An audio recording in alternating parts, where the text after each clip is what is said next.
Mythology describes how female Valkyrie would greet fallen Viking warriors and lead the boldest to a glorious afterlife. Old Norse literature about Vikings is filled with famous last stands, audacious last words, death songs and defiance.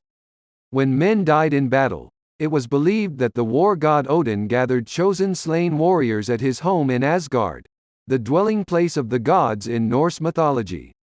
Odin's mythical hall, called Valhalla, was a warrior's paradise built of spear shafts and roofed with shields. The Vikings' glorious attitude toward death was key to their success on the battlefields of Europe, writes Tom Shippey in Laughing Shall I Die? Lives and Deaths of the Great Vikings. This fatalistic, Viking mindset, he says, was a kind of death cult, a psychological edge that allowed them to fight fearlessly. Valhalla, a warrior's paradise. According to Viking mythology, when a warrior fell on the battlefield, he was greeted by a Valkyrie, a supernatural, female figure. Valkyries protected some warriors but guided spear points and arrows into the bodies of others. In the Viking mind, battles were determined not by military prowess but through the agency of these fateful women. Mythical Valkyries led slain heroes, the Einherjar, from the battlefield to Odin's magnificent hall. Built of weapons and armor, Valhalla was the promised land of a Viking warrior. The Poetic Era, a collection of myths and heroic stories written in 13th-century Iceland, depicts Valhalla's dramatic construction. Spear shafts the building has for rafters, it's roofed with shields, mailcoats are strewn on the benches. A wolf hung above Valhalla's western door, according to writings, and an eagle hovered over the wolf. In her translation of the Poetic Edda, medieval scholar Carolyn Larrington notes that these creatures are Germanic beasts of battle. Their appearance signals that a fight is impending. This impending fight was the cataclysmic battle at Ragnarok, a mythological event the Vikings believed would one day occur. Ragnarok is like Armageddon, the battle at the end of the world, Shippey writes. In it the gods and their human allies will march out to fight against the frost giants and the fire giants, the trolls and the monsters. At Ragnarok, Odin would fight beside his Einherjar who advanced through Valhalla's 540 doors.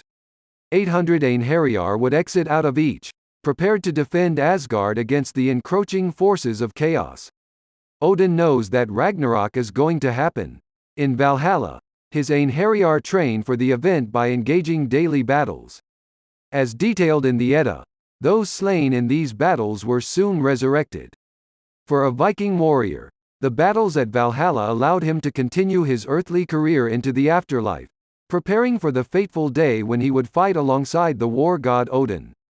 Jackson Crawford, an Old Norse specialist at the University of Colorado, Boulder, describes Ragnarok as being the predetermined death of the gods. To the Vikings, fate was unchangeable and an integral facet of the Norse worldview. Ragnarok is the gods' equivalent of the scheduled death day that each mortal has, Crawford says. If you can only get to the good afterlife by dying in battle, and you're going to die on a particular day no matter what you do on that day, you're going to take any good opportunity to fight. Erik Bloodaxe, Håkon the Good.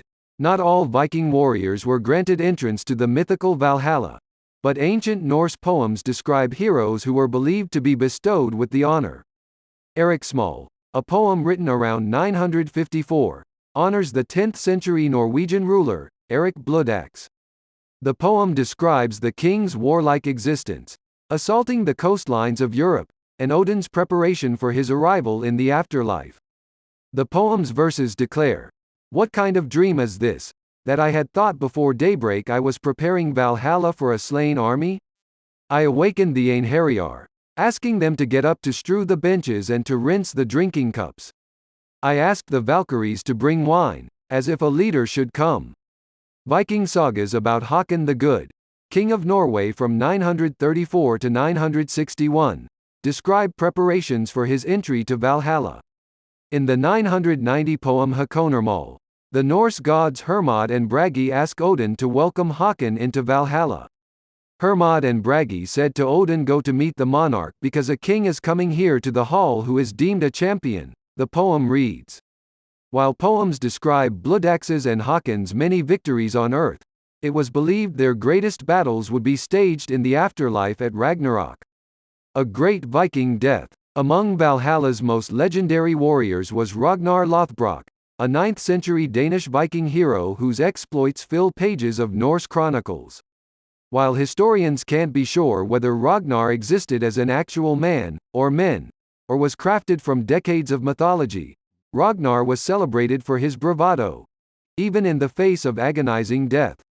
In the 12th century poem The Death Song of Ragnar Lothbrok, readers learn of this Viking's heroic fate.